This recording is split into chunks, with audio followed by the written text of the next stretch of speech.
All right, let's get into today's story. Okay. Oh, when it's faster. Listen, let's go even faster. Let's go back. Ready?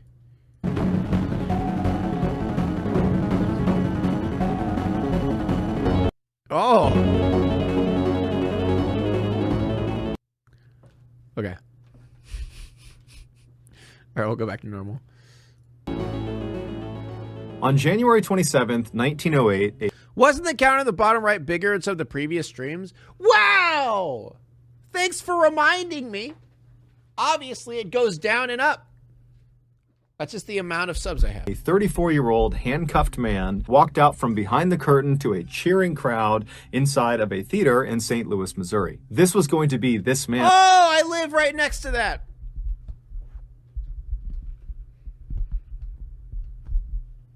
That makes it a lot scarier. Man's first ever live performance, but he did not seem nervous. Next to this man on stage was this comically oversized milk can that was filled to the brim with water. Once the audience had stopped clapping and had calmed down and taken their seats, this man on stage turned to face this milk can and then climbed up this small...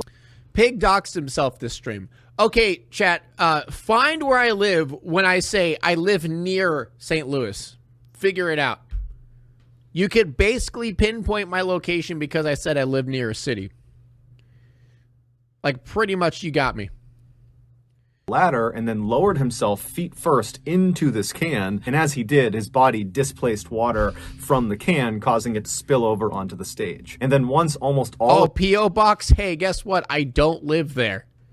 You think I'm stupid enough to actually get a P.O. Box in my own town? You guys are idiots. And then once almost all of his lower half was submerged in water and the audience could only see his face, this man looked over at his assistants in the wings of this theater and kind of gestured to them that he was ready to start. And so the assistants come running out into the middle of the stage, and they immediately close the lid of this milk can over this guy, pushing his head down into the water. And so as the audience is gasping and collectively holding their breath, the assistants proceed to lock this lid with 6 different locks around the top. Oh, God. And then they wheeled over this cabinet that kind of collapsed around the can, so it was totally out of view of the audience. Now, for this audience, they had never seen anything like this before, and so immediately they all began murmuring and whispering to each other, wondering how this guy is going to survive what he's doing. But 2 minutes after that lid had been sealed, that 34-year-old man emerged from behind the cabinet with his hands open wide, so he wasn't handcuffed, totally unharmed. And then the cabinet was moved aside, and the audience could see the lid of this milk can was still locked. During his lifetime, nobody could ever figure out how the great magician Harry Houdini had escaped that milk can. These dangerous stunts made Harry extremely famous, and it's why we still know him today, nearly 100 years after his death. But it wasn't just that he was able to... Didn't Houdini die because someone punched him in the stomach when he like wasn't ready and he like got internal bleeding and didn't get it fixed?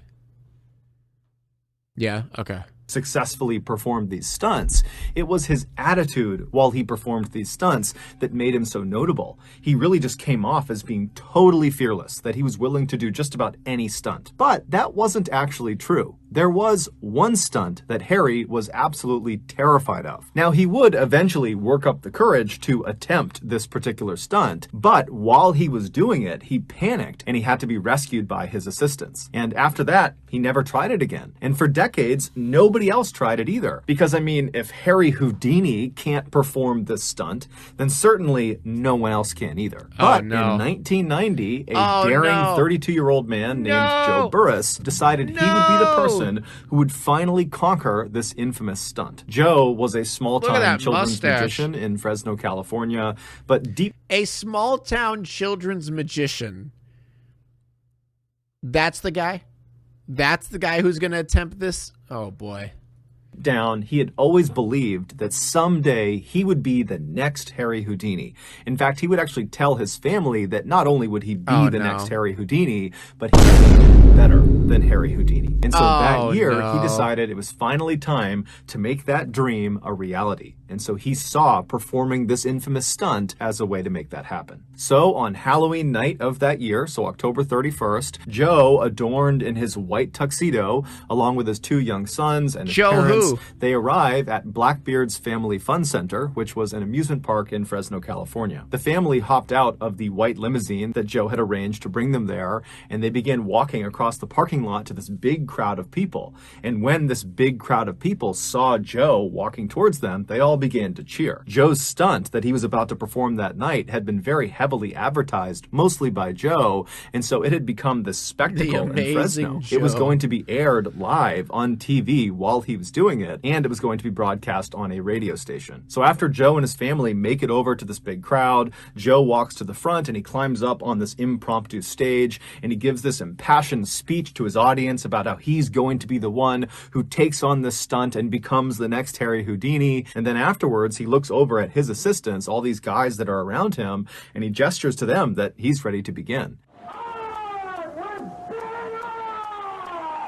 And so with all these TV cameras rolling, the assistants walk up to Joe and they begin shackling his wrists, and they put these chains around his body, and then they lifted him up and put him inside of the see-through plastic coffin. And then this coffin was lowered into the 7-foot pre-dug hole that was right nearby. Once Joe gave the signal that he was ready to go, they would fill this hole in, and the stunt that he would perform would be to escape being buried alive. Houdini had attempted this by being buried under 6 feet of dirt, and he had managed to get out of his coffin, but then he just could not get through the dirt and began to panic. And had it not been for his assistants literally reaching into the dirt and pulling him out, Houdini would have died. Joe, apparently, a year earlier, had attempted some sort of practice run of this stunt. It was not the full amount of dirt. It was some smaller amount of dirt. And Why? Why would you practice a half? He doesn't even know if he could do it. He'd managed to get out, and so he was really confident in himself. And so for this big televised event, he had decided to really up the ante and make sure it was clear he was not only as good as Houdini, but better than Houdini. And so he was going to have 3 feet of dirt put on his coffin first, and then 4 feet of wet cement put in on top.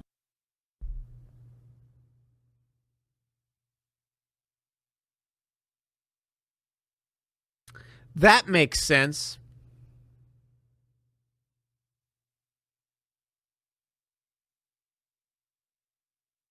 Yeah, that makes sense. Yeah, yeah. He could barely do half of the dirt that he was gonna do. Let's just throw 4 feet of cement on top of me.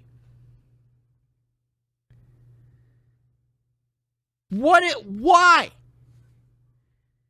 Of that. Many people, when they heard this plan, both the TV personalities, the radio personalities, onlookers, they said this was a terrible idea and you shouldn't do it. But Joe was extremely confident and brushed them off and said, I know what I'm doing. You know, Houdini failed at this and he was only using dirt. Once Joe was in his coffin at the bottom of the 7th... Even this guy's like, yo, like, you're using fucking cement, dude. Like, you're fucked.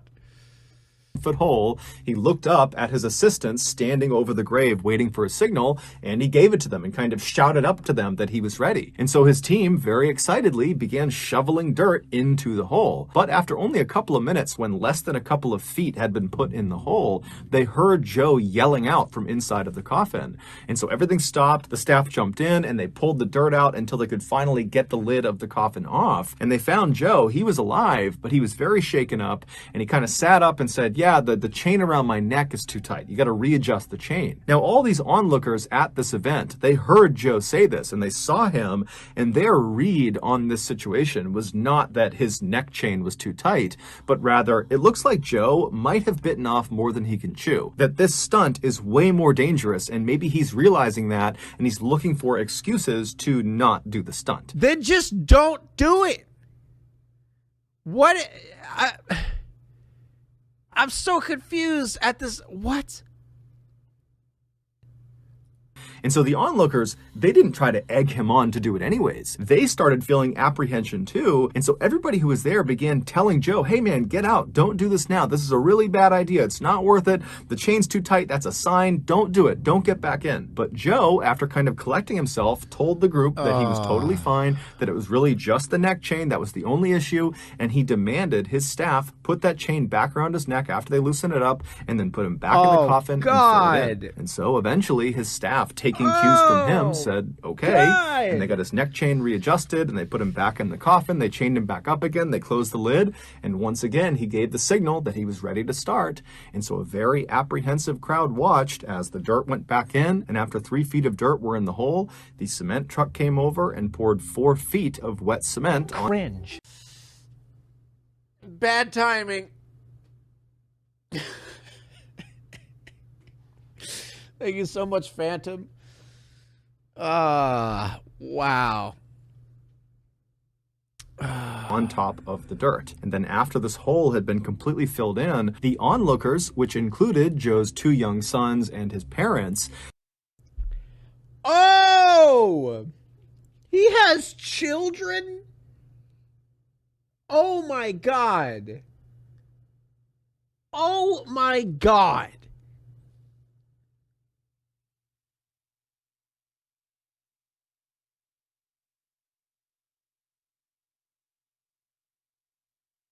Hey boys, you to see Daddy get buried alive? They kind of moved in and got right up against this grave and were looking straight down at the top, waiting for Joe to come out again. But as they're watching this hole and as they're filming this hole, all of the cement in the hole suddenly drops about a foot. What had happened was the nearly 15,000 pounds of dirt and wet cement sitting on top of this coffin had finally caused the lid to break, and in an instant, all of the dirt and cement poured into the coffin, surrounding Joe completely. He was truly buried alive. Onlookers immediately jumped into action and did their best to try to dig Joe out, but it took them 30 minutes to finally reach him, and when they did, he was already dead. Joe had ironically died on the exact 64th anniversary of Houdini's death. After an investigation, it was determined that Joe had not 1,500 pounds. 1,500 pounds. And he thought it was a good idea.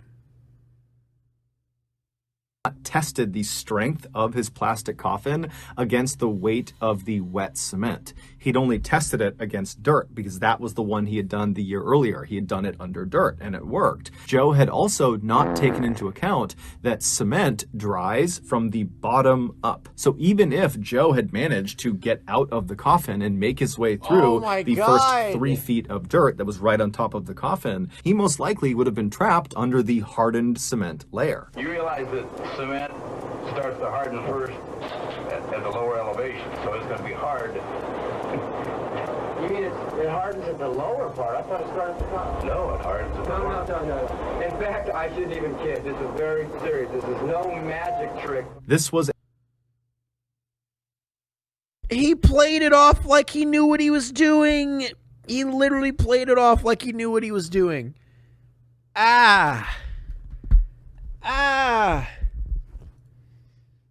Man. Killed by his own stupidity.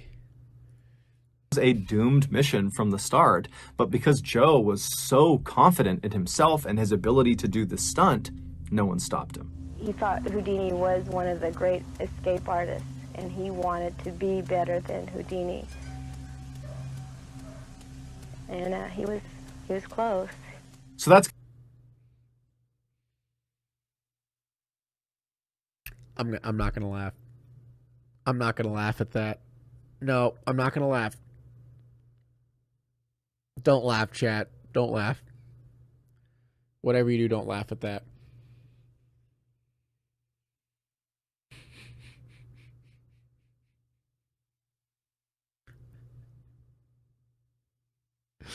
He was close. He was close. And he was close. Oh my God. Oh man, why even say that? Great escape artist, and he wanted to be better than Houdini. And he was close. So that's Why? going to do it, guys. If you found the secret in today's episode, let us know in the comments section. Oh man. I mean, he's pretty close. Now it's time to walk away. I hope you enjoyed your stay. Did you laugh or cry or maybe subscribe? I'll thank you either way. You know I will miss you. I hope you return. Tell your friend or